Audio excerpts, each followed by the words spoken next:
La liberté syndicale, le peuple veut. La liberté syndicale, le peuple veut. La liberté syndicale, le peuple veut.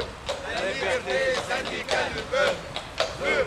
La liberté syndicale, le peuple veut.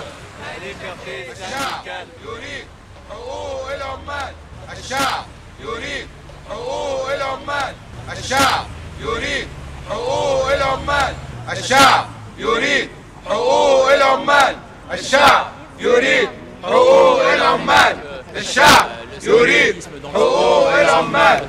الشعب يريد حقوق العمال. Jusqu'avant la chute de Moubarak, il n'y avait pas véritablement de syndicats en Égypte. Il y avait 4 syndicats indépendants.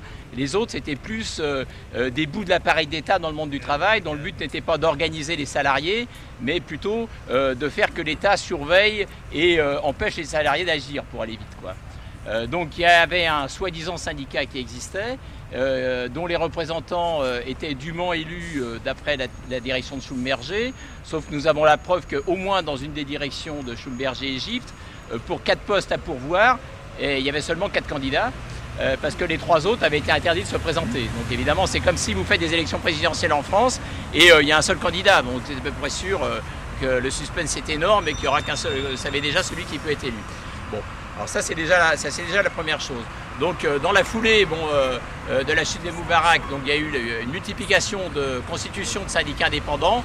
Il y en aurait 350, 400 au jour d'aujourd'hui, qui se constituent dans des conditions difficiles parce que c'est toujours, les lois en vigueur n'ont pas été, anciennement, n'ont toujours pas été abrogées.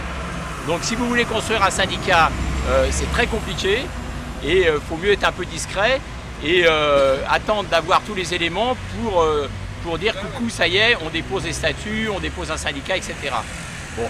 Et il y a évidemment un risque pendant ce processus-là de vous faire virer. Bon, c'est ce qui s'est passé donc à Schlumberger Égypte. Le peuple veut la liberté syndicale, le peuple veut la liberté syndicale, le peuple veut la liberté syndicale. Ils ont l'air quand même assez gênés.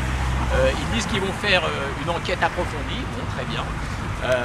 Donc on leur a proposé que ça soit une enquête contradictoire, qu'il y avait en Égypte d'excellents avocats du travail, on leur a même donné quelques noms, et que peut-être ils pourraient mener l'enquête d'une manière contradictoire afin qu'il n'y ait aucun doute sur la crédibilité de l'enquête.